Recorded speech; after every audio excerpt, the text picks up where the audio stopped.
बोलो जयकारा बोल मेरे श्री गुरु महाराज जी की जय।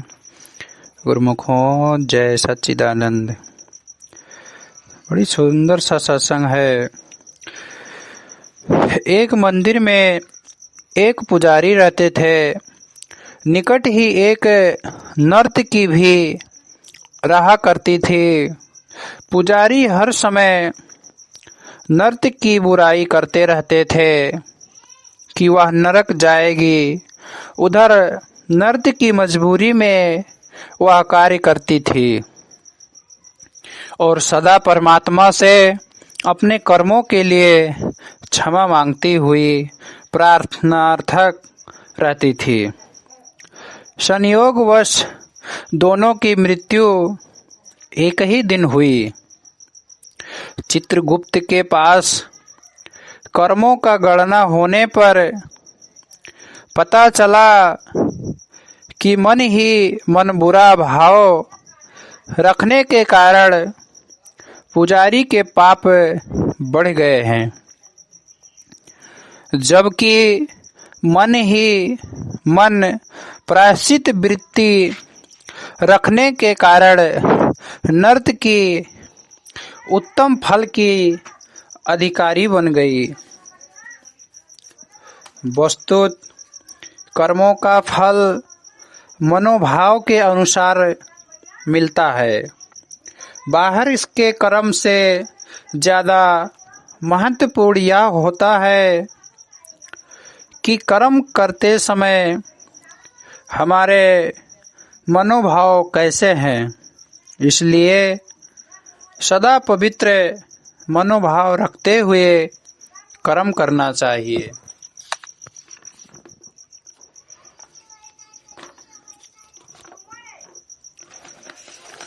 कहते हैं हकीम लुकमान बचपन में गुलाम थे। वे अपने मालिक के घर रहकर काम करते, उनका दिया अन्न खाते एवं उनके दिए कपड़े पहनते। एक दिन उनके मालिक ने एक ककड़ी खरीदी। ककड़ी मुंह में डालते ही मालिक का मुंह कड़वा हुआ।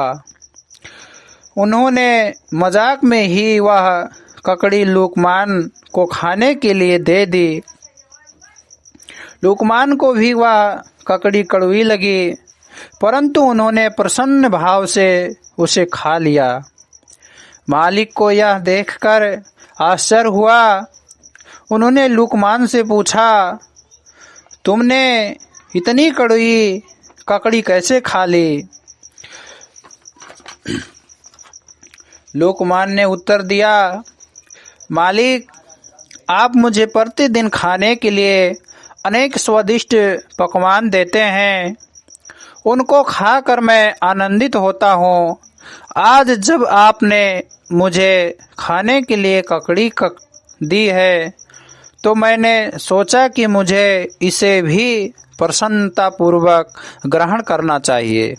लुकमान का मालिक एक धार्मिक व्यक्ति था और उस पर लुकमान की इस बात का बड़ा गहरा प्रभाव पड़ा। वह बोला, लुकमान, आज तुमने मुझे उपदेश दिया है कि परमात्मा हमें इतने सुख देते हैं, यदि वह हमें कभी दुख दे दे तो उस दुख को भी हमें प्रसन्नतापूर्वक स्वीकार करना चाहिए। इतना कहकर मालिक ने लुकमान को गुलामी से आज़ाद कर दिया। लुकमान की यह सोच हर व्यक्ति के लिए है। यदि हम जीवन के सुख एवं दुख दोनों में भावना का आशीर्वाद माने तो जीवन कभी कष्टकारी प्रतीत नहीं होगी।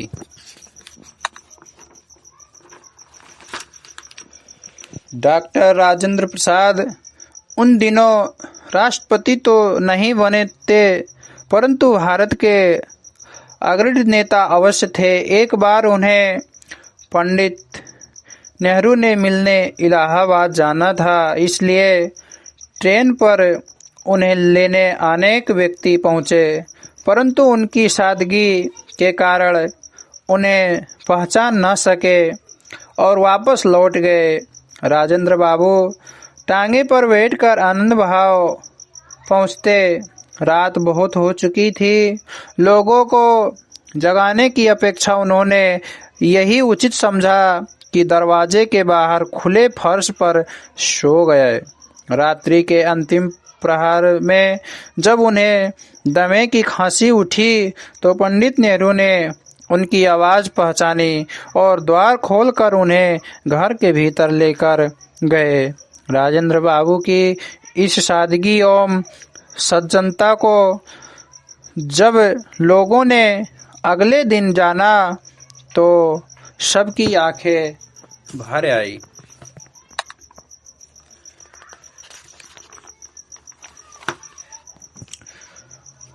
मिथिला नगरी के महानंद परिवारजक ने कठिन तपस्या करके अनेकों सिद्धियां हस्तगत कर ली थी।